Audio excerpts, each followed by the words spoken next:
غزوہ خندق کا دوسرا نام غزوہ احزاب ہے۔ احزاب کا معنی ہے بہت سے لشکر۔ اس جنگ میں کئی قبائل بنو نذیر، بنو قریظہ، بنو غطفان اور مشرکین مکہ سب متحد ہو کر آئے تھے۔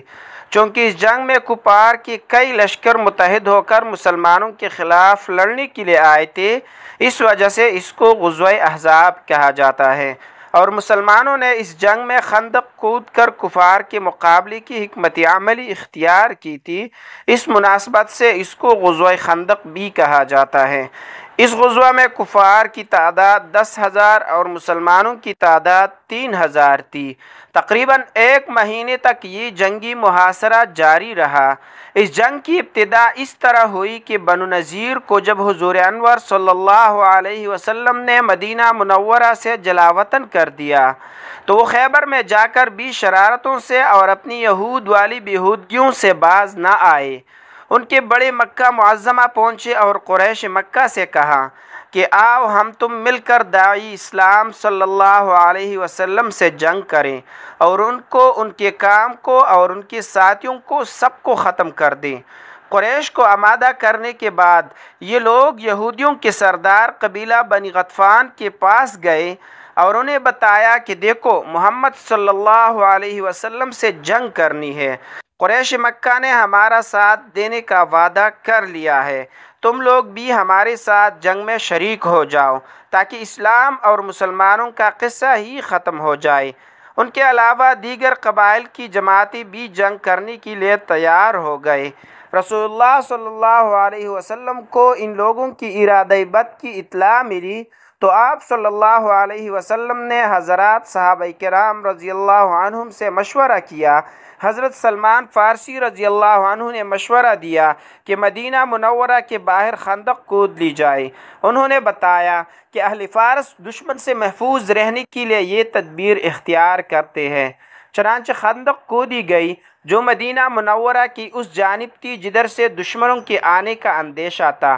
اس خندق کی کھدائی میں سید دو عالم صلی اللہ علیہ وسلم خود شریک ہوئے۔ سردی کا موسم تھا اور ہر طرف سے خوف ہی خوف تھا۔ نبی علیہ السلام نے خود ہی خط کھینچ کر خندق کی حدود مقرر فرمائی اور ہر 10 آدمیوں کو 40 ہاتھ کا رقبہ کھودنے کے لیے دیا۔ جب دشمنوں کی جماعتیں مدینہ طیبہ کے قریب پہنچی تو انہوں نے خندق کھودی ہوئی پائی اور کہنے لگے یہ تو عجیب دفاعی تدبیر ہے جسے اہل عرب نہیں جانتے۔ وہ لوگ خندق کی اس طرف رہ گئے اور رسول اللہ صلی اللہ علیہ وسلم خندق کی اس طرف 3,000 مسلمانوں کے ساتھ جبل صلہ کی طرف پشت کر کے قیام پذیر ہو گئے اور عورتوں اور بچوں کو حفاظت کی جگہوں یعنی قلعوں میں محفوظ فرما دیا۔ دشمن نے خندق کو پار کرنے کی ہمت تو نہ کی، البتہ کچھ تیر اندازی ہوتی رہی۔ مشرکین میں سے چند آدمی اپنے گھوڑے لے کر خندق میں اتر گئے جنہیں ناکامی کا منہ دیکھنا پڑا۔ اس کے بعد دشمن نے خندق پار کرنے کی ہمت نہیں کی۔ اس غزوہ کے موقع پر مکمل طور پر جنگی مشغولیت کی وجہ سے رسول اللہ صلی اللہ علیہ وسلم کی نمازیں بھی قضا ہو گئی جن کو آپ علیہ السلام نے رات کا ایک حصہ گزر جانے کے بعد قضا کیا۔ اس طرح مسلمانوں کو نمازوں کی قضا کرنے کا طریقہ بتلایا گیا۔ آپ صلی اللہ علیہ وسلم جنگ کے لیے آنے والی جماعتوں کی شکست کے بارے میں مسلسل دعائیں کرتے رہے۔ چنانچہ حضرت عبداللہ ابن ابی اوفا رضی اللہ تعالی عنہ کی روایت میں ہے کہ آپ علیہ السلام یہ دعا کرتے رہے، اے اللہ کتاب کے نازل فرمانے والے، جلدی حساب لینے والے، ان جماعتوں کو شکست دے اور ان کو ڈگمگا دے۔ اللہ تعالیٰ نے دعا قبول فرمائی اور سخت تیز ہوا بھیج دی جس سے دشمنوں کے خیمے اکڑ گئے، چولے بجھ گئے، ہانڈیاں الٹ گئیں، ہوا تیز بھی تھی اور سخت سرد بھی۔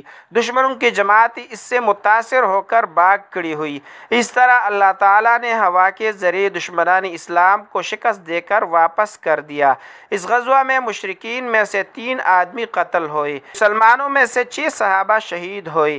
حضرت سعد بن معاذ، حضرت انس بن اویس، حضرت عبداللہ بن سہل، حضرت طفیل بن نعمان، حضرت ثعلبہ بن عنمہ اور حضرت کعب بن زید رضی اللہ عنہم اجمعین۔